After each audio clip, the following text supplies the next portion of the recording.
Not long ago, after believing it was impossible, I finally dumped my toxic ex. It was the kind of relationship that puts a dark cloud over everything. I would wake up every morning filled with dread.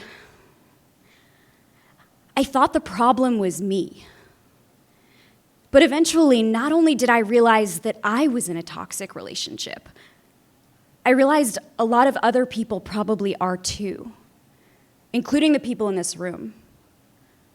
Because my toxic relationship was with the word should. My relationship with should was so bad, it's kind of a dirty word to me now. The S word, as in stepping in should, scared shoulдлess, or worst of all, shoulding all over yourself. In other words, until fairly recently, I was obsessed with pursuing a career path that would be impressive to other people. I studied economics in college because I thought I should. I worked in corporate finance because I thought I should. Business school, pivoting to a career in social impact to be a good person. Should, and more should. Now, none of these pursuits is inherently bad, certainly not, but I wasn't doing them for myself. I had outsourced my heart and my mind to should. And confoundingly, I was succeeding. I went to great schools, I had lucrative jobs, but the more success I found, the more lost I felt. Now, I didn't have the words for it at the time, but I know now I was suffering from what psychologists refer to as misalignment burnout, which is when we find ourselves in spaces and situations that fundamentally run counter to who we are. Now, how did I get stuck in such deep should? Well, should gets a hold of you pretty early. There's a daycare in my neighborhood with a slogan that's burned into my brain. They proudly proclaim, "Welcome to the home of future doctors, lawyers, and teachers." Now, first of all, no shade to any current career-satisfied doctors, lawyers, and teachers. And certainly, I have no issue with language telling children that there's no limit to what they can achieve.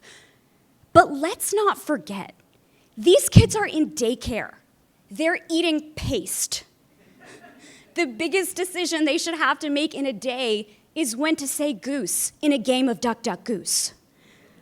And yet, even the youngest of children is subject to this kind of pressure, disguised as encouragement. This language tells kids that certain careers are the gold standard. And if they don't see themselves in those careers, they're somehow less impressive. And this language is affecting young people everywhere. One study of 15-year-olds found that around the world, more and more teenagers are citing a smaller number of jobs that they want to pursue when they grow up. So for more and more young people, they actually think that their career prospects are getting narrower and narrower. Now, this might seem like it's building up to a plea for me to just tell you to follow your passion. But I don't think that's the answer either. In fact, you're looking at the author of an article titled, "Follow Your Passion is the Worst Career Advice."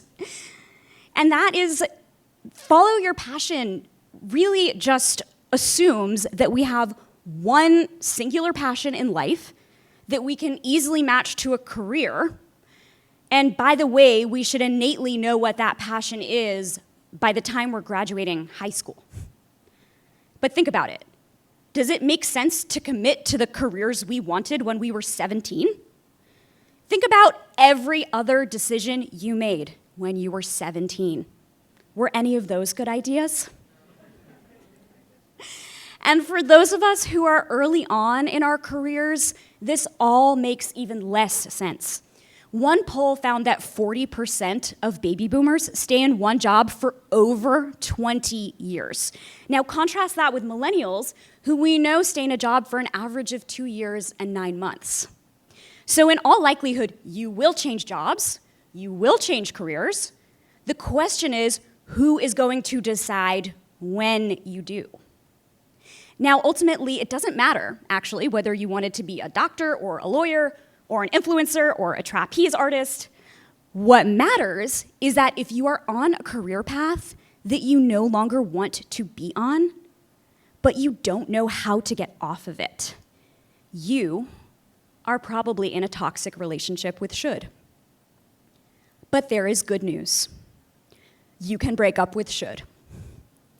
Now, I think we can all agree that not all shoulds are inherently bad. There's what I call good shoulds and maladaptive shoulds. Good shoulds are those things we do because we genuinely owe it to ourselves, our family and friends, and society. Should I empty the dishwasher so that my wife doesn't have to? Yes, you should. Should I get 8 hours of sleep so that I'm not a miserable monster tomorrow? Yeah, you should. Should I avoid manspreading on public transportation? You shouldn't even need to ask. Maladaptive shoulds are different. It's that same sense of obligation, but not in service of any actual person. Instead, we're serving some imaginary voice or ideal in our head, which can lead us to hurt ourselves and benefit no one. Should I stay in this job for 2 years just because it looks good on my resume? Should I stay in this relationship just because all of my other friends are in couples? Or, to quote the ancient proverb used by mothers across this country, should I jump off a bridge just because everyone else is doing it?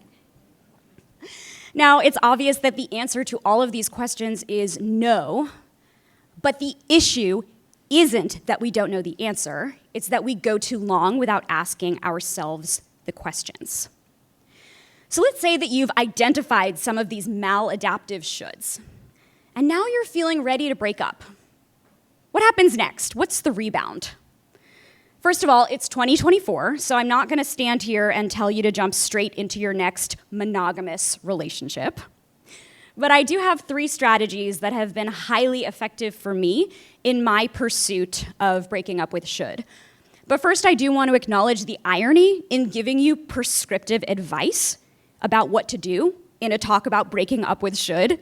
So let's say not that these are 3 things that you should do, but 3 things that you can do, if you so choose. Number 1, turn off autopilot. The thing that separates the human from the hamster is that we have the capacity to question the wheel. That's what happened to me. I was working in a job where I was really unhappy, but it was the devil I knew. It was the path of least resistance. And then one day I turned off autopilot. I told my boss I was unhappy. And not unlike when you turn off autopilot when you're flying a plane, things got real bumpy. But here's the thing, it has to get bumpy. It has to get bumpy if you are going to find a path of greater alignment. Number 2, engage in introspection. How much time do you have on your calendar right now dedicated to meetings that could have been emails? I'm gonna bet a lot, so I wanna challenge you to put time on your calendar with one thing on the agenda, and that is you. For some people, that's a therapist, for others, a coach. For me, I have what I call a career board of directors, and that is a highly curated, intentional, and diverse group of individuals who I meet with regularly to talk about the future of me. And just as important as any specific advice that these individuals give me is that I've made time to ask myself the hard questions. Where am I feeling energized right now? What do I need to say no to? Am I getting enough time with my child? Number 3, normalize experimentation. In other words, try stuff. We are programmed to think that it is the scariest thing in the world to try something new when we don't have evidence of whether or not we're good at it. But we have to experiment if we are going to find out what we love, and just as important as what we love, what we hate. If I hadn't experimented, I never would have started my own business, and I never would have found a career that I love. Now, have I found my passion? Maybe I have for now. But the important thing is that when my passion changes, not if, but when, so will I, because I will have done these 3 steps. Now, am I tempted to text should every now and then after a few drinks and too much time spent doom scrolling LinkedIn? Yeah, I am.